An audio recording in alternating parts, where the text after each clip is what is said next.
नमस्ते। कार्यक्रम सूचना मेरो हकको आजको यो श्रृङ्खलामा यहाँहरूलाई हार्दिक स्वागत छ। राष्ट्रिय सूचना आयोग र नेपाल टेलिभिजनको संयुक्त कार्यक्रम यो कार्यक्रममा हामी विशेष गरी सूचनाका हकका विविध पक्षहरू, त्यसमा पनि जनचेतना जगाउने र सम्बन्धित निकायको ध्यानाकर्षण हाम्रो प्रयास हुनेछ।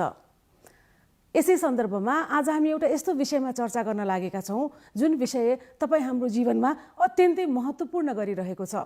हामीले के सोच्छौँ, हाम्रो जीवनशैली कस्तो छ र हामीले कसरी निर्णय गर्छौँ भन्ने कुरामा पनि यो क्षेत्रको अत्यन्तै ठुलो प्रभाव छ।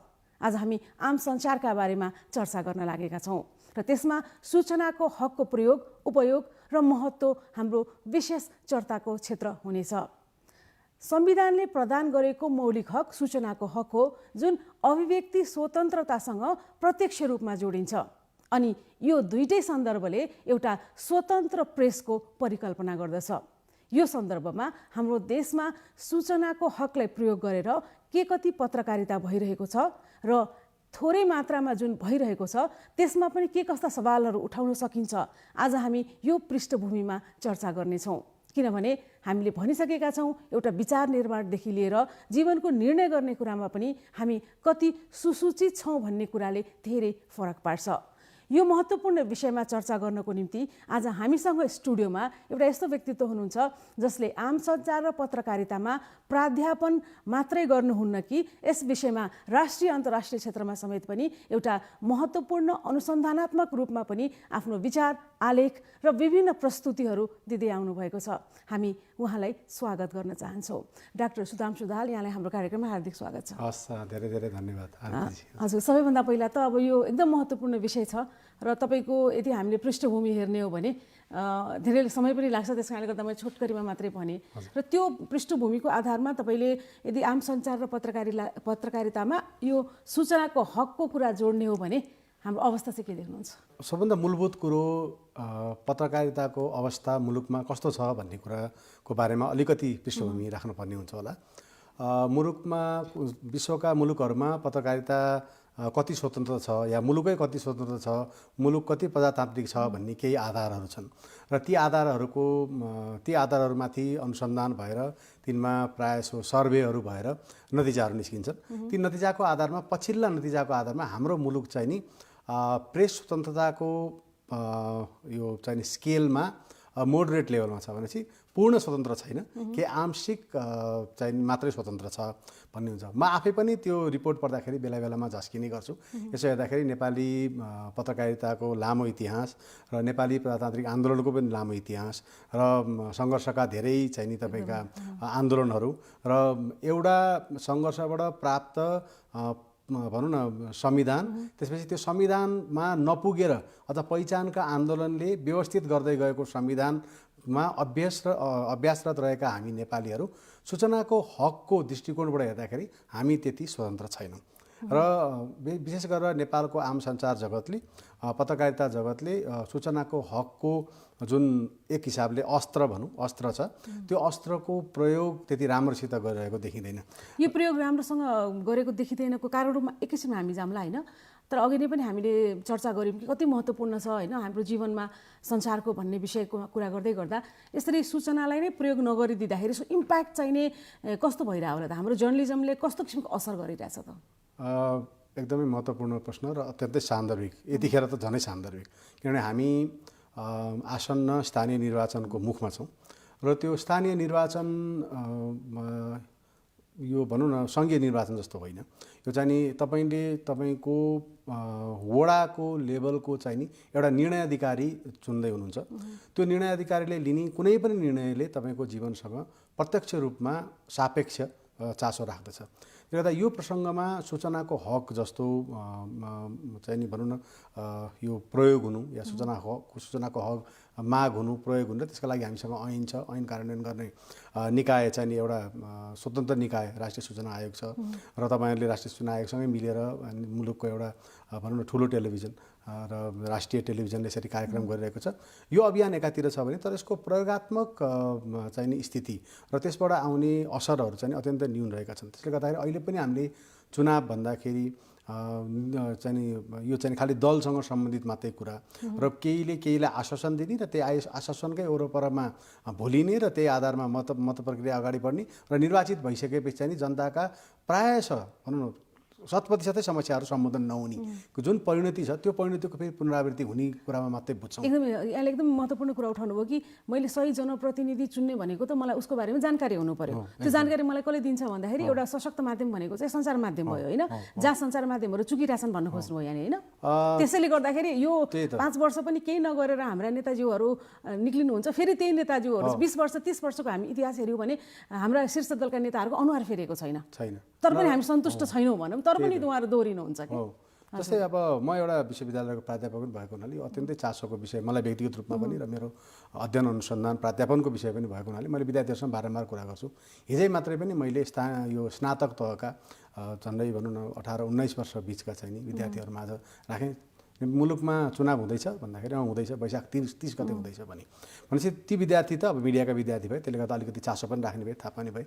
यही लेभलको बुझाइ अन्य स्नातक तह पढिरहेका विद्यार्थीमा कति छ अथवा त्यो युवा वयमा कति छ भन्ने महत्त्वपूर्ण हो। किनभने मुलुकको जनसङ्ख्या अहिले हेर्नुहुन्छ भने युवाहरूको जनसङ्ख्या अत्यन्तै धेरै छ र भोटर्सहरू पनि उनीहरू नै हुन्। अब यो क्रममा मिडियाको हामी कुरा गर्दाखेरि मिडियाको प्रत्यक्ष चासोको विषय यो हुनुपर्ने र यसरी होइन कि जसरी हुने गरेछ भनौँ न विगत चाहिँ नि मैले नै पत्रकारिता गरेको चाहिँ नि समय हेर्ने हो भने 50 सालतिरको समयदेखि अहिलेसम्म यो चाहिँ 78-80 सालसम्म झन्डै 30 वर्षको समयमा पत्रकारिता गर्ने तात्विक चाहिँ नि भिन्नता देखिएको छैन। समग्र मूलधार भनौँ न, मूलधारमा त अब यसलाई यदि यहाँले भने जस्तै गरी प्रविधिहरू नयाँ आयो होला, हामी चाहिँ छापा माध्यम यो ब्रोडकास्टिङबाट चाहिँ नि एउटा न्यू मिडियामा पनि प्रवेश गऱ्यौँ होला होइन, प्रविधिहरू परिवर्तन भयो, तर हाम्रो प्रवृत्ति खासै परिवर्तन भएन। अझ कति ठाउँमा त प्रश्न लाउने ठाउँमा पनि हामी पुगेका छौँ भन्दै गर्दाखेरि यसको पछाडिको कारण चाहिँ के देख्नुहुन्छ? यसको पछाडि दुईवटा कारण छ। जस्तै एउटा अध्ययन 2016 मा एउटा भारतमा एउटा अध्ययन भएको छ। भारतका 3 प्रमुख अङ्ग्रेजी दैनिकहरूले चाहिँ नि यो आरटिआई जुन छ भारतमा पनि आरटिआई एक्ट कति प्रयोग गरेर त्यसबाट के नतिजा आयो भन्दाखेरि अत्यन्तै लज्जास्पद रूपमा जम्मा 2% मात्रै समाचारहरूमा चाहिँ नि आरटिआई प्रयोग, जबकि प्रत्येक वर्ष भारतमा यो सूचनाको हक माग मात्रै 70 लाखभन्दा बढीको निवेदन परेको हुन्छ। त्यो निवेदन चाहिँ धेरै जसो कसले हाल्दो रहेछ त भन्ने कुरा इन्ट्रेस्टिङ हुनसक्छ तपाईँलाई। त्यो सबभन्दा धेरै निवेदन चाहिँ व्यापार क्षेत्रले हाल्दो रहेछ, किन उसको व्यापारमा प्रत्यक्ष असर हुने र हाम्रो गभर्नेन्स जुन छ, हाम्रो चाहिँ नि शासन पद्धति जुन छ त्यो चाहिँ नि अत्यन्तै असहिष्णु, अव्यावहारिक र चाहिँ नि कठोर र भनौँ न भ्रष्टाचारलाई बढावा दिने खाले सोच भएको हुनाले प्रायः जसो चाहिँ नि आरटिआईको प्रयोग चाहिँ नि मेरो व्यापार व्यवसायमा किन दखल दिइयो, मलाई किन अगाडि बढ्न दिएन, जबकि मैले मुलुकको कानुन अन्तर्गत सबै कुरा मानेको छु, तैपनि मलाई किन दिएन भनेर व्यापारीले हाल्दो रहेछ। त्यसपछि अलिकति जागरुक कुनै विषयसँग सम्बन्धितहरूले हाल्दो रहेछन्। पत्रकारहरूको त अत्यन्तै न्यून, जबकि पत्रकारिताको चाहिँ नि एउटा मुख्य आधार हुनुपर्ने विशेष गरेर अनुसन्धानात्मक पत्रकारिता गर्दाखेरि र अनुसन्धानात्मक पत्रकारिताको चाहिँ नि उद्देश्य के हो त भन्दाखेरि अघि तपाईँले उठाउनु भयो जस्तै जनतासँग सापेक्ष विषयवस्तु र जनतासँग प्रत्यक्ष जनताका जीवन पद्धतिसँग प्रत्यक्ष असर गर्ने विषयवस्तुको बारेमा जनताहरूलाई सुसूचित गराउनु हो। त्यहाँ नै चुकिरहेको देखिन्छ। त्यसले गर्दा नि एउटा डाक्टर सुदाम सुधारले एउटा कुरा उठाउन मन लाग्यो मलाई, कस्तो भन्दाखेरि हाम्रो देशको पत्रकारिता हेर्ने हो भने मैले यहाँलाई भनिरहनु पर्दैन, त्यही पनि स्मरण मात्रै गरौँ कि पत्रकारिता क्षेत्रको सबै किसिमले धारले छुट्टिएको छ। कि त राजनीतिक दलको एजेन्डा बोक्ने पत्रकारहरू अथवा अर्गनाइजेसनहरू छन् होइन, कि त कर्पोरेट क्षेत्रले लगानी गरेर उद्देश्यसहित ल्याएका छन्, कि त सरकारी सञ्चार माध्यमहरू होलान्। भन्दाखेरि यसरी धारमा विभक्त भएका हाम्रो देशका अधिकांश पत्रकारहरूले फेरि त्यहीँनिर जोडिन्छ पत्रकारितामा प्रवेश गर्नको निम्ति कुनै न्यूनतम योग्यता चाहिँ छैन भन्दाखेरि यो परिस्थितिको बिचमा आज सूचनाको हकको प्रयोगलाई लिएर हामी जुन एउटा यहाँले जुन बौद्धिक अभिव्यक्ति दिइरहनु भएको छ नि, कतिको आशा गर्ने ठाउँ देख्नुहुन्छ? आशा अब म त एउटा प्राध्यापन क्षेत्रको भएको हुनाले मैले आशा नगर्ने भने त कुरै हुँदैन। मैले त आशा शिक्षाकै कुरा गर्छु, तर मैले तपाईँको प्रश्नमै कुरा गर्दाखेरि त्यो धारभित्रै पनि आरटिआई प्रयोग हुनसक्छ नि त। जस्तै म एउटा पत्रकार हुँ, अहिले त दल पनि होइन, दलभित्रको गुट पनि होइन, उपगुटभित्रको पनि सानो समूहले नेतृत्व गर्छ प्रायः जसो, त्यो इन्फ्लुएन्स हुने गरेर चाहिँ हामी सबैलाई थाहा छ। त्यो हो भने ती बाहेक त भनेपछि एउटा दलभित्रको गुट भनेपछि विभिन्न गुट भए, त्यही गुटले पनि के गरिरहेछ भन्ने जानकारी लिनलाई पनि त आरटिआई प्रयोग गरेको हो नि त। तर उहाँहरूले त्यही रिपोर्टिङ गर्दाखेरि अहिलेको पत्रकारिता भनेको त 2टा मात्रै 3टा किसिमको मात्रै पत्रकारिता छ। एउटा त राजनीतिक दलका नेताहरू ठुलो मान्छेहरू कता जानुभयो, कता पुग्नु भयो र के उद्घाटन गर्नुभयो, हिजो के छलफल भयो त्यसका बुदा यी थिए र यस्तो भन्नुभयो, उहाँले यस्तो भन्नुभयो भन्ने भन्दा बाहेकको पत्रकारिता त छैन नि अहिले, छैन। हामी त त्यही छ। त्यही त वास्तवमा त्यसमा ठुलो परिवर्तन। जस्तै अब एउटा कुरा चाहिँ नि के छ भने आरतीजी मुख्य रूपमा पत्रकारिता अब यो हुन त यो विचार पुरानो भइसक्यो। पत्रकारिता अध्ययन गर्ने विषय हो कि पत्रकारिता गर्ने विषय हो भन्ने एउटा ठुलो विवाद हामीका गयो। त्यो विवादको विषय होइन वास्तवमा, किनभने गरेर आएको विषयमा तपाईँले चाहिँ नि अध्ययन गरेर त्यसलाई झन् राम्रोसित जान सक्नुहुन्छ नि त्यो गर्ने कुरा। जस्तै एकजना सिकर्मीले फर्निचर बनाउनुहुन्छ, उहाँले भनौँ न अब यो पारिवारिक पेसागत रूपमा पुरातानिक रूपमा बनाउनुहुन्थ्यो, भोलि त्यो विषयमा अध्ययन हुन थाल्यो, उहाँले अध्ययन गरेर आउनुभयो, नयाँ खाले फर्निचर बनाउनु भयो भने उहाँको व्यापार व्यवसाय नै त्यही भएर त परम्परागत सिपमा बाँच्नेहरू त्यही हुनुहुन्छ, त्यसमा अध्ययन गर्ने अरू नयाँ मान्छेहरूले बिजनेस टेक ओभर त्यो कुरा गरेको छ पत्रकारितामा लागू हुँदैन भनेर हामीले कसरी भन्ने। त्यसले गर्दा पत्रकारिताभित्र पनि अध्ययन गरेर त्यसमा अनुसन्धान गरेर गरिएको पत्रकारिता र चाहिँ नि भनौँ न एक हिसाबले हचुवा भरमा गरिएको पत्रकारितामा फरक हुन्छ। र पत्रकार किन बन्ने, म पत्रकारिता बनेर के गर्छु भन्ने कुराको चाहिँ नि तपाईँको सायद आत्ममूल्याङ्कन पनि नगरिकनै पत्रकारिता पनि पैसा कमाउने एउटा क्षेत्र हो। त्यसले गर्दा जसरी समाजका अरू पैसा कमाउने क्षेत्र छन् या काम गर्ने क्षेत्र छन् त्यो सम्बन्धी त्यो क्षेत्रसँग जस्तै यो पनि त्यही हो भनेर लागेको देखिन्छ। अझ शक्तिको नजिक हुनको निम्ति सजिलो बाटो हो, त्यही त। त्यसले गर्दाखेरि चाहिँ त्यो देखिन्छ र अलिकति पहिचान भयो भने अब अलिकति वाक्पटुता छ, अलिकति लेखन क्षमता छ भनेदेखि चाहिँ ऊ पत्रकारै बन्ने भन्ने चाहिँ एउटा छ, त पत्रकारै होस् भन्ने छ। अब अनि यहीँनिर अहिले यो के थोरै भए पनि यो खोज पत्रकारिता जसमा चाहिँ सूचनाको हकको प्रयोग गरेको पनि देखिन्छ होइन। तर अधिकांश यस्ता पत्रकारिताहरू चाहिँ अब यसमा त रिसोर्स लाग्छ, पैसा लाग्छ, समय लाग्छ, कसले लगानी गर्ने भने जस्तो हुन्छ नि भन्दा प्रोजेक्ट ओरिएन्टेड फन्डेड हुन्छ के। यस्तो किसिमले पत्रकारिता गर्दै गर्दा हामी हाम्रो उद्देश्यमा कति सफल होला पुरा हुँदैन पुरा हुँदैन। किन त्यो त डोनर तपाईँको डोनर फन्डेड कुनै पनि प्रोजेक्ट, जस्तै मेरो विश्वविद्यालयमा मैले एउटा डोनरको चाहिँ नि प्रोजेक्ट काम गर्छु भने मैले डोनरको इन्ट्रेस्टमा काम गर्नै पर्ने हुन्छ। डोनर जो पनि हुनसक्छ, सरकार गैर सरकारी क्षेत्र कोही व्यक्ति, अनि उसको उद्देश्यसँग यदि बाजिने कुनै कुरा आयो भने त होइन तपाईँको पैसा दिँदैन उसले होइन। त्यसले गर्दाखेरि चाहिँ त्यो पुरा हुनै सक्दैन। र आरटिआई त्यस्तो होइन। जस्तै आरटिआईको प्रयोग, यद्यपि आरटिआईको प्रयोग चाहिँ नि पत्रकारितालाई मात्रै गर्न ल्याइएको चाहिँ नि होइन, त्यो त आम मानिस जसले पनि प्रयोग गर्न सक्ने हो। र विशेष गरेर चाहिँ नि भनौँ न यो अब यसलाई अथोरिटी भनौँ या चाहिँ नि भनौँ न सम्बन्धित निकाय, सम्बन्धित क्षेत्र या सार्वजनिक क्षेत्र विशेष गरेर अथवा सार्वजनिक वित्तीय प्रयोग गरेको क्षेत्र, त्यसले गरेका कामहरू जनसापेक्ष छन् कि छैनन्, आम मानिसको चाहिँ नि तपाईँको यो हितका लागि प्रयोग गर्छु भनेर गरिएका कार्यहरू त्यो हित अनुकूल छ कि छैनन् भन्ने जानकारी प्राप्त गर्ने आधार हो। किनभने हामीका मानसिकताको कुरा छ हेर्नुहोस्, विशेष गरेर यो सूचना लुकाउने मानसिकता चाहिँ के छ भने सूचनाको महत्त्वका बारेमा कसैलाई दुविधा छ जस्तो लाग्दैन। र जसले सूचना लुकाए उसले चाहिँ नि राज्य गर्यो भन्ने मानसिकता अहिले पनि छ। सूचना शक्ति हो, जसले लियो पावरफुल भयो भने जस्तो। र अब त्यो सूचना त्यसले गर्दाखेरि पनि आरटिआई जस्तो चाहियो, एक्ट चाहियो र हामीलाई आरटिआई जस्तो टुल चाहियो। त्यो आरटिआईले चाहिँ हामीलाई त्यो सूचनाहरू चाहिँ नि दिने भयो। तर सूचना कोरा रूपमा प्राप्त हुन्छ। जस्तै आरटिआई भित्रका पनि हामीका समस्याहरू छन्। जस्तै भनौँ न हामी कहाँ आरटिआई माग्दाखेरि उद्देश्य खोल्नुपर्छ, नाम दिनुपर्छ, त्यो आफैमै पनि आरटिआईको चाहिँ नि होल चरित्रको चाहिँ नि अगेन्स्ट हो। जस्तै ट्रान्सपरेन्सी इन्टरनेसनलको एकदमै लेटेस्ट तपाईँले रिपोर्ट हेर्नुहुन्छ भने त्यसमा दिएको सबभन्दा ठुलो सजेसन नै यो चाहिँ नि जुन पर्पस खोल्नुपर्ने छ त्यो पर्पस खोल्ने कुरा हटाऊ भन्ने छ नेपाललाई। नेपाल अरू आरटिआईको क्षेत्रमा अथवा फ्रिडम अफ एक्सप्रेसनको लिस्टमा नेपाललाई अरू सबै इन्डिकेटरहरूमा हरियो छ भने रातो भएको इन्डिकेटर चाहिँ हामीले सूचना माग गर्दाखेरि आधार पर्पस खुलाउनु पर्ने अथवा उद्देश्य खुलाउनु पर्ने छ। अनि यहाँनिर जुन माग्ने प्रक्रियाको झन्झटहरू छ नि, कति दिन लाग्ने, एउटामा जाऊ नदी अर्कोमा जाऊ भनेर सहमति अवधि पनि लामै तोकेको भनेर पनि भनिन्छ होइन। भन्दाखेरि यो कानुनी र प्रक्रियाको झन्झट पनि यसमा समस्या हो छ। जस्तै अब भनौँ न अब हाम्रो चारित्रिक रूपमा नेपाली समाज हेर्नुहुन्छ भने त्यसले चाहिँ नि अड्डा अदालत धाउनु भनेको त्यसको लागि सबभन्दा ठुलो चाहिँ नि अप्ठ्यारोको स्थिति हो। ऊ एकदमै अप्ठ्यारो नपरिकन अड्डा अदालत धाउँदैन। त्यसलाई पनि तपाईँले त्यही मोडलमा चाहिँ नि यो आरटिआई पनि त्यही मोडलमा विकास भएको देखिन्छ।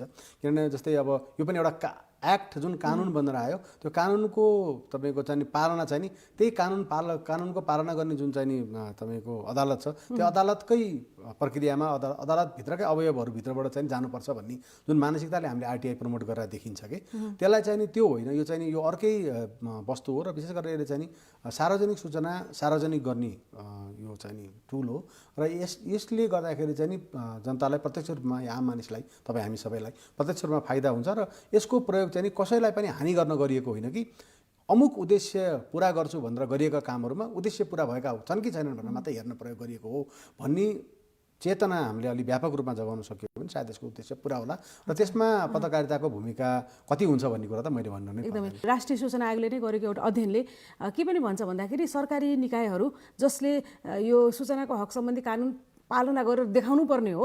त्यसमा पनि यो प्रोएक्टिभ डिस्क्लोजर हरेक 3 महिनामा जुन निकाल्नुपर्ने सूचना हुन्छ नि, त्यो सूचना कसले निकाल्यो भन्दा 30% हाराहारीमा पनि उहाँहरूले निकाल्नु भएको छैन कि 70%ले खुलेआम व्यवस्था गरिरहेको अवस्था छ। अर्कोतिर उहाँहरूले स्थानीय तहमा गरेको अध्ययनले पनि स्थानीय तहमा त झन् एउटा निराशाजनक अवस्था जस्तो छ।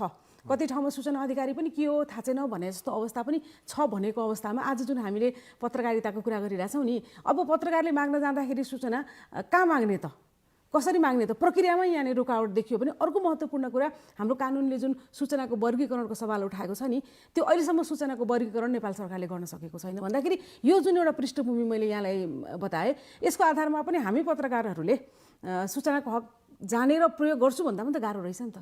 गाह्रो छ, तर त्यही गाह्रोबाट निस्किनु नै एकदमै सही पत्रकारिता हो। किनभने कसैले त प्रमाणित पनि गर्नुभएको छ फेरि हैन। त्यसले गर्दाखेरि चाहिँ वास्तवमा यो गाह्रो छ, तर त्यो गाह्रो छ भनेर औँलाई दिनु नै सायद पत्रकारिताको धर्म पनि होला। किनभने सूचना जहिले पनि लुकेरै बसेको हुन्छ र जसरी पत्रकारिताको इतिहास हेर्ने हो भने पनि त्यो सूचना बाहिर आउँदाखेरि जस्तै सबभन्दा सुरुमा एउटा पेनी प्रेस भनेर जुन अमेरिकामा सुरु भयो, त्यसले पनि त्यहाँको सूचना ल्यायो। सुरुमा चाहिँ उसले त्यो जसले पेनी प्रेस चलायो उसले चाहिँ ऊ भयङ्कर बाठो मान्छे, उसले के गर्यो भने धनीमानीका कुराहरू चाहिँ बाहिर ल्याउँदाखेरि चाहिँ त्यो बिक्छ भनेर उसले ल्यायो। त्यसपछि त्यही पेनी प्रेसलाई फलो गरेर अर्को एउटाले चाहिँ सुरु गर्यो। त्यसले चाहिँ के गर्यो भने ती समाजमा भएका अपराधहरूलाई बाहिर ल्यायो, जुन मान्छेलाई अपराध पढ्न सजिलो हुन्छ र उसले नामदेखि लिएर अत्यन्त विवत्स कारुणिक चाहिँ दृश्य त्यो तपाईँको चाहिँ त्यो भनौँ अपराधका चाहिँ कारुणिक पक्षहरूलाई चाहिँ उजागर गरेर ल्यायो, त्यो पनि चल्यो। त्यसले गर्दाखेरि हिजो पत्रकारिताको सुरुवातै समाजमा लुकेका सूचनाहरूलाई चाहिँ नि अगाडि ल्याउनु हो भने अब अहिले आरटिआईको इम्प्लिमेन्टेसनमा प्रब्लम छ भनेर पत्रकारलाई उन्मुक्ति हुँदैन होला। त्यहाँ बरु प्रयोग गर्दाखेरि कहाँसम्म चुक्यो भने त्यसै बारेमा पनि त समाचार बनायो भयो नि त, त्यसै बारेमा पनि लेखे भयो, त्यसै बारेमा पनि अनुसन्धान गरे भयो नि त। एकदमै जस्तो आज हामी महत्त्वपूर्ण विषयमा चर्चा गरिरहेका छौँ, सूचनाको हकको पत्रकारिता क्षेत्रमा कस्तो प्रयोग छ, यदि प्रयोग छैन भने त्यसका चुनौतीहरू के हुन सक्छन् र समाधानका उपायहरू के हुन सक्छन् भन्ने विषयमा आज हामी डाक्टर सुधांशु दाहालसँग कुराकानीमा छौँ। डाक्टर दाहाल, एउटा कुरा नि जस्तो अब समस्या छ पत्रकारिता क्षेत्रले यो जुन प्रयोग गर्नुपर्छ, आजै दिनुपर्ने सूचनामा त्यो प्रयोग गर्न नसकेला अप्ठ्यारो होला, तर त्यसलाई एउटा विस्तृत एउटा छलफल र जानकारी सहित दिने कुरामा त हामीले आरटिआई आवश्यकता अनुसार प्रयोग गर्नुपर्छ भन्ने कुरामा त दुई मात्र होइन, जुन हुन सकिरहेको छैन भनेर आज हामी चर्चा गरिरहेछौँ। र यो सन्दर्भमा यो आरटिआईको प्रयोग भयो भएन अथवा यहाँ आवश्यक सूचना पर्याप्त भएन अथवा भ्रमित खालको भयो भन्ने कुरालाई कुनै निकायबाट यो सन्दर्भमा मोनिटरिङ प्रेस काउन्सिल होला, सूचना विभाग होला होइन, यस्तो कुराहरूमा चाहिँ के हुनुपर्छ, पत्रकार महासङ्घ नै होला एक किसिमले होइन, के यिनीहरूको भूमिका यसमा के फरक पार्ने खालको हुनसक्छ? हुनसक्छ र त्यही कारणले अहिले हामीले यो तपाईँसँगको कुरा हामी सायद आधा अवधिमा पुग्यौँ जस्तो। यो आधा अवधि कुरा गर्दाखेरि हामी के निचोडमा चाहिँ पुग्न सक्छौँ भने नेपालमा प्रेस पूर्ण स्वतन्त्र छैन भन्ने कुरा चाहिँ नि यसबाट पनि देखिन्छ। त्यसले गर्दाखेरि यो पूर्ण स्वतन्त्रता अभ्यास गर्ने क्रममा त जति पनि प्रेससँग सम्बन्धित या पत्रकारितासँग सम्बन्धित निकायहरू छन् उहाँहरूको त दायित्व गर्न सक्छन् भन्ने नै होइन, त्यो त दायित्व ममा भएको दायित्व त मैले त्यसमा त्यसलाई कसरी काम गर्ने भन्ने कुरा त मेरो कुरा हो। त्यसले गर्दाखेरि चाहे प्रेस काउन्सिल हो, पत्रकार महासङ्घ होस् या सरकारकै निकाय होस् होइन, मन्त्रालय होस्, मन्त्रालयभित्रका विभाग हुन् या अथवा त्यसका लागि चाहिँ नि राखिएका चाहिँ तपाईँका शाखाहरूसम्म हुन् या चाहिँ राष्ट्रिय सूचना आयोग स्वयं होस् जसले चाहिँ आरटिआई इम्प्लिमेन्ट गर्छ, यिनीहरू सबैजना चाहिँ एउटा सिनर्जिस्टिकली अथवा चाहिँ सबैजनाले चाहिँ एउटा मिलेर चाहिँ नि प्रयास गर्ने हो र चाहिँ नि जहाँ दुविधा छ त्यसलाई प्रश्नाउँदै जाने, जहाँ अप्ठ्यारा छन् त्यसलाई सल्ट्याउँदै जाने र जहाँ चाहिँ यसको निकास हुनसक्छ त्यसलाई चाहिँ बढावा दिँदै जाने, यी तीनवटा कुरा गर्नलाई त सायद केले रोकेको छैन र। तर यहाँनिर एउटा फेरि त्यही अघिकै उठाएको प्रश्न दोहोरिन्छ, किन भन्दाखेरि आजको पत्रकारिता का व्यक्तिहरू पनि अथवा सञ्चारगृह नै स्वतन्त्र छैन। जस्तो प्रेस काउन्सिलमा कसको नियुक्ति भएको छ, पत्रकार महासङ्घमा चाहिने कुन धारको मान्छे प्रमुख हुनुभएको छ अथवा सञ्चार मन्त्रालय कसले सञ्चालन गर्छ भनेका जस्तो अथवा लगानीकर्ताहरूको हुनुहुन्छ भन्ने कुराको आधारमा त पुरै एक किसिमले त नियन्त्रित, म सिङ्गल कोटमा राखेर भन्छु भन्न यतिकै नमिल्ला होइन, नियन्त्रित किसिमले चल्दै गर्दाखेरि अनि हामीले कहाँबाट सूचनाको हकको प्रयोग र जनतामुखी पत्रकारिता गर्न सक्छौँ त? यो त एकदमै एउटा भनौँ न कुचक्र जस्तो त छ नि। मैले तपाईँलाई अलिकति पछाडि नेपालको प्रजातान्त्रिक आन्दोलनको अलिकति पछाडि समयमा लिएर विशेष गरेर पञ्चायत विरुद्ध गरिएको आन्दोलन र पञ्चायत विरुद्ध गरिएको आन्दोलनमा पत्रकारिताको प्रयोग भूमिका त्यतिखेर त दलै प्रतिबन्धित थिए, तर पत्रकारिताले के निकाल्यो भने प्रतिबन्धित दललाई प्रतिबन्धित दल भनेर लेख्न मिल्दो रहेछ नि, अगाडि प्रलाएर लेख्न मिल्दो रहेछ नि भनेर दलका कुराहरू अगाडि ल्यायो भनेपछि त्यस्तो अप्ठ्यारो कालमा त त्यति चाहिँ नि सशक्त रूपमा गरिएको पत्रकारिता प्रजातन्त्र प्राप्ति पछिका कालमा चाहिँ अत्यन्तै चाहिँ कमजोर हुनुभयो। पहिला हामीले मिसन जर्नलिजम गऱ्यौँ एक किसिमले होइन, तर अहिले आएर मिसन होइन हाम्रो चाहिँ उद्देश्य अथवा व्यावसायिकता हुनुपर्नेमा अहिले पनि हामी मिसन नै गरिरहेछौँ र धारको मिसनलाई समातिरहेछौँ। त्यसकारणले गर्दाखेरि सूचनाको हक भन्ने कुरा त होइन, जस्तै मिसन जर्नलिजम जुन भनिन्छ यो चाहिँ अब पार्टी मिसन भन्न खोजे होला होइन। जस्तै जर्नलिजमको त कुनै पनि संस्थाको त मिसन भिजन गोल हुन्छ नि, त्यसले गर्दा पत्रकारिताको मिसन हुन्छ। पत्रकारिताको मिसन भनेकै सूचनालाई चाहिँ अगाडि ल्याउने, सूचनालाई अब त्यसरी आउनु पर्यो होइन। र पत्रकारिताको व्यावसायिकता भने के हो भन्ने कुरा उहाँले थाहा नै पाउनु भएन। पत्रकारिताको व्यावसायिकता भनेको कोही चाहिँ नि निजी क्षेत्रले लगानी गर्दैमा व्यावसायिकता हुने होइन। त्यसभित्र चाहिँ पत्रकार आफैले कति व्यावसायिक हुनु पर्यो भन्ने निर्गोल गर्नु पर्यो। र एउटा व्यावसायिक पत्रकार भनेको के हो? एउटा व्यावसायिक पत्रकार भनेको राम्रोसित हिसाब राख्न जान्ने हो, अथवा नाफा र घाटाको हिसाब गर्न जान्ने हो, अथवा तपाईँको पहुँच बढाउन जान्ने हो, या पावरसँग रिलेसन राख्न जान्ने हो। व्यावसायिक पत्रकार के पनि सुन्नमा आएको छ भन्दाखेरि सूचनाको हक सम्बन्धी कुराहरू माग गर्ने अनि त्यसलाई चाहिँ विज्ञापन मागेर बार्गेनिङ पुरा गर्ने र पत्रकारसँग सम्बन्ध निकायहरूले पनि ठाउँ ठाउँको विज्ञापनहरूको ठेक्का लिने भन्दाखेरि त त्यसरी जब पत्रकारिता चल्छ भने त अनि सूचनाको हकको प्रयोगले कसैलाई गलत र कसैलाई सही भन्न त गाह्रो होला नि। हो नि, त्यसले गर्दाखेरि तपाईँको जस्तो कार्यक्रमको धेरै जरुरत छ कि अब हामी आफै पत्रकारिता। तर यहाँ पनि त्यस्तो ठाउँमा हुनुहुन्छ जहाँ धेरै फरक पार्न सक्नुहुन्छ। नयाँ जुन जेनेरेसनलाई यहाँले जुन पत्रकारिता पढाइराख्नु भएको छ, तपाईँलाई लाग्छ भोलिको पत्रकारिता फरक हुन्छ? फरक हुन्छ। जस्तै मेरा केही एक दुईजना विद्यार्थीहरूले फरकपना गरेको पनि देखिन्छ उनीहरूले पत्रकारिता गर्दाखेरि। तर लार्जर पत्रकारिताको क्षेत्र चाहिँ नि पत्रकारितै गर्छु भनेर आउँदाखेरि, यद्यपि अब मैले काठमाडौँ विश्वविद्यालयमा सिधै पत्रकारिता मात्रै पढाउँदिनँ, त्यहाँ चाहिँ मिडिया स्टडिज भन्ने छ। त्यसले गर्दाखेरि पत्रकारितासहित मिडियाका कम्युनिकेसनका अरू पक्ष पनि पढाइ हुन्छ। तर तीमध्ये के चाहिँ हामी पत्रकारै बन्छौँ। जस्तै अहिले युवा पुस्तामा देखिन्छ, तपाईँले अत्यन्तै सान्दर्भिक प्रश्न गर्नुभयो। अहिले हेर्दाखेरि युवा पुस्ताका विद्यार्थीहरू अहिलेको भर्खर जोइन गरेकाहरू चाहिँ नि हामी पत्रकारिता गर्छौँ, किन पत्रकारिता धेरै कुरो गर्नु सक्दो रहेछ, धेरै कुरो देखाउनु सक्दो रहेछ भनेर हिजोको क्लासमा मात्रै पनि एउटा विद्यार्थीको हातमा यो एडवर्ड स्नोडेनको नयाँ पुस्तक देखेको थिएँ मैले। त्यसले गर्दाखेरि त्यो हाम्रो युवा वर्ग तयार छ। तर के तयार छैन भने हाम्रो समाज त तयार छैन, समाजसँग त भिडिरहेका छन्। उनीहरूले भिड्ने समाज भनेको बाबाआमै हुन्, किन यो विषय पढ्ने, यो विषयले के कमाइ हुन्छ भनेर सोध्छन्। ती चाहिँ नि 19 वर्षका 18 वर्षका लागि हामीले सोध्छौँ तैँले यो पढेर के कमाउँछस् भनेर। अनि अब 19 वर्षले तैँले चाहिँ के कमाइस् भनेर सोध्यो भने हामीलाई आपत्तिजनक लाग्छ। हाम्रो त्यो समाज छ, त्योभन्दा बाहिरको परिवारभन्दा बाहिरको समाज त झन्झनै जर्जर छ। अब राज्य हेर्नुहुन्छ भने राज्य त सोचविहीन छ भन्छु म, एजेन्डाविहीन राज्य छ। एउटा सोच र एजेन्डाविहीन राज्य र त्यसका सञ्चालकहरू र यो बिचमा चाहिँ नि अब केही चाँदीका घेरा देखिन्छ, केही प्रमिसिङहरू देखिन्छ। तर ती आउँछन् पत्रकारिता गर्न खोज्छन्, केही समय गर्छन् पनि, तर यहाँ सपोर्ट हुँदैन। अनि फेरि त्यो आफ्नो चाहिँ बाटो लागेर जान्छ। केही नभएकोमा केही भएको छ, तर धेरै हुन बाँकी छ होइन। अब हामी लगभग कार्यक्रमको अन्तिमतिर पनि आइसकेका छौँ। जस्तो यहाँले त एकदमै बौद्धिक रूपमा पनि यो विषयलाई निहाल्नुहुन्छ, धेरै अनुसन्धान गरेर धेरै कृतिहरू, धेरै आर्टिकलहरू पनि यहाँको विश्वका चर्चित जर्नलहरूमा चाहिँ आइसकेको हामीले पनि अध्ययन गरिरहेछौँ होइन। अब यहीँनिर अहिले विश्वमा नै एउटा यो ओपन गभर्मेन्ट, ओपन डाटा भनेर हामी त खुला हुनुपर्छ, पारदर्शी हुनुपर्छ भन्ने एउटा कन्सेप्ट आइसकेको छ कि। अब अर्कोतिर हामी एउटा संस्थामा भएको सूचना लिनको निम्ति सङ्घर्ष गर्नुपर्छ भन्दैछौँ होइन। भन्दाखेरि यो सिस्टमहरू चाहिँ नि यस्तो किसिमको अवधारणा पनि अब नेपालमा आउनु छ, अलिअलि चर्चा त भएको छ, यहाँ छलफल चाहिँ भएको हो। मानसिकताको कुरा हो जस्तै यो यही ओपन गभर्मेन्ट डेटाको अध्ययन गर्दाखेरि अब मैले योभन्दा अगाडि एउटा अध्ययन गरेँ, एउटा रिपोर्ट पनि वास्तवमा राष्ट्रिय सूचना आयोगकै लागि गरिएको एउटा रणनीति तयार गरिएको छ नेपालको ओपन गभर्मेन्ट डेटाको पोलिसी के हुनुपर्छ भनेर। र अहिले फर्चुनेटली अहिलेकै प्रधानमन्त्री, त्यति बेला पनि प्रधानमन्त्री हुनुहुन्थ्यो, उहाँलाई चाहिँ एउटा रिपोर्ट पनि दिएको छ। त्यतिखेर प्रधानमन्त्रीले मुख्य सचिवलाई रिपोर्ट दिनुभयो, त्यो त्यतिकै थन्क्यो। त्यसमा हेर्दाखेरि चाहिँ नि यो ओपननेसले डेफिनेटली, किनभने जस्तै हामीले हेर्दै जाँदै सरकारमा इम्प्लिमेन्ट नभए पनि भने जस्तै अर्थ मन्त्रालय अन्तर्गतको बजेट पुरै ओपन छ वास्तवमा भने, वडा तहसम्मको ओपन छ। अब त्यो ओपननेसका कतिपय फर्मेटहरू त्यहाँ प्रयोग भएको छ र कतिपय चाहिँ साँच्चै नै ओपन छ, त्यसलाई तपाईँले पुनर्प्रयोग गर्न सक्नुहुन्छ। र एउटा ठुलो सिभिल सोसाइटी छ जसले चाहिँ नि यो ओपन डेटालाई चाहिँ नि प्रयोग गरेर भनौँ न अब शासन पद्धतिलाई या गभर्नेन्समा चाहिँ सहयोग गरिरहेको पनि छ। हामीका यस्ता केही प्रयासहरू भइरहेका छन्, तर राष्ट्रियगत रूपमा प्रयास भएको छैन। झस्किने कहाँबाट हुन्छ भने त्यही राष्ट्रिय सूचना आयोग अन्तर्गतै त्यही रणनीतिमा काम गर्दाखेरि नै के थाहा हुन्छ भने दात्री संस्थाहरूले चाहिँ अथवा दात्री राष्ट्रहरूले त अब ओपन गभर्मेन्ट पार्टनरसिपमा नेपाल सदस्य भएन भने हामीलाई त एड दिँदैनन् रे भन्ने एउटा चर्चा आयो। रातारात यसलाई चाहिँ कसरी अगाडि बढाउनुपर्छ भनेर त्यो रणनीतिको अध्ययन पनि त्यसै बेला चल्यो। अब सायद त्यो त्यतापट्टि कुनै चर्चा भएन होला, त्यो सिद्धियो। अब हामी ओपन गभर्मेन्ट पार्टनरसिपमा जान सक्ने हाम्रा धेरै आधारहरू प्रष्ट भइसकेका हुन्, तर पनि हामी ओपन गभर्मेन्ट पार्टनरसिपको सदस्य भएको छैनौँ।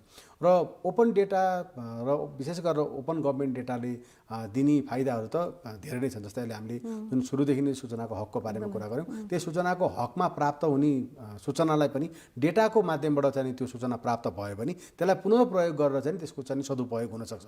जस्तै कसैले व्यापारै गर्न सक्छ होइन, अथवा त्यसले त्यसमा आधार भएर अरू केही चाहिँ तपाईँ इन्टरभेन्सन गर्न सक्छ। र सरकार स्वयंले पनि आफूले गरिरहेका कामहरूको एउटा राम्रो मूल्याङ्कन पुनर्मूल्याङ्कन गरेर फेरि नयाँ कामहरूको थालनी गर्न सक्छ। र कहिलेकाहीँ चाहिँ मलाई विशेष गरेर यो अन्तर्राष्ट्रिय फोरमहरूमा चाहिँ के गाह्रो हुन्छ भने नेपाल चाहिँ एकदम हाइली अड्याप्टिभ नेसन भन्छन् कि जे पनि हामीले तुरुन्तै प्रयोग गरिहाल्छौँ। जस्तै हामीले कति सजिलै राजतन्त्रबाट गणतन्त्रमा हामी गयौँ, अत्यन्तै हो। मैले पनि त्यो चाहिँ बुझ्नै सक्दिनँ कहिलेकाहीँ कति चाँडो गयौँ। त्यसले गर्दा चाहिँ राजतन्त्र जस्तो चिजको चाहिँ हामी कहाँ जरै रहन्छ भनेर देखिन्छ। सोच्दै नसोच्ने अनि त्यसपछि गएर अगाडिको बाटो चाहिँ के पनि छैन कि, कुनै प्लानै छैन कि, योजनै छैन। बाटो योजना पनि भाव हुन्छ, तर हामीले त्यो बाटो योजनामा काम गर्न जुन मिहिनेत गर्नुपर्ने हुन्छ त्यो मिहिनेत चाहिँ हामी गरेर हुँदैन जस्तो लाग्छ। किन हामी तुरुन्तै नतिजामुखी छौँ, हामी तुरुन्तै नतिजा चाहिन्छ, हामीलाई तुरुन्तै नतिजा कहीँ पनि प्राप्त भएको हुँदैन। अनि डाक्टर दाहाल, अब हामी अन्तिममा छौँ होइन, जस्तो अब यो यस्तो विषय हो जसमा हामीले धेरै छलफल गर्नुपर्छ होला, आगामी दिनमा पनि हामी यहाँलाई आशा गर्छौँ हाम्रो कार्यक्रमहरूमा होइन। अब अन्तिममा यो जसरी हामीले आज पत्रकारितामा जे हुनुपर्छ त्योभन्दा अलिक फरक भयो कि भन्ने विषयमा आज हाम्रो कुरा केन्द्रित छ। नियन्त्रण गर्ने कुरा त हामी भन्नै सक्दैनौँ, त्यसको विरुद्धमा त हामी जहिले पनि उभिन्छौँ होइन, तर पनि कतैबाट नियमन गर्नुपर्ने अथवा सूचनाको हकलाई बढीभन्दा प्रयोग गर्नको निम्ति बढीभन्दा बढी प्रयोग गर्ने वातावरण सिर्जना गर्नको निम्ति कतैबाट केही प्रयास गर्न सकिन्छ? नियमन हो, नियमन नै हो। किन नियमन भनेको नियन्त्रण होइन, त्यो बुझ्नुपर्ने हुन्छ। र मैले तपाईँकै माध्यमबाट यो चाहिँ राष्ट्रिय टेलिभिजन भएको हुनाले सबैलाई चाहिँ नियमनलाई नियन्त्रणलाई एउटै नबुझिन्छ आग्रह गर्छ, विशेष गरेर पत्रकार साथीहरूलाई। र नियमन हुनुपर्छ र नियमन हुँदाहुँदै सपोर्ट चाहिँ कसरी हुनसक्छ त, त्यसलाई बढावा कसरी दिन सकिन्छ भन्ने अभियानहरू पनि हुनुपर्छ।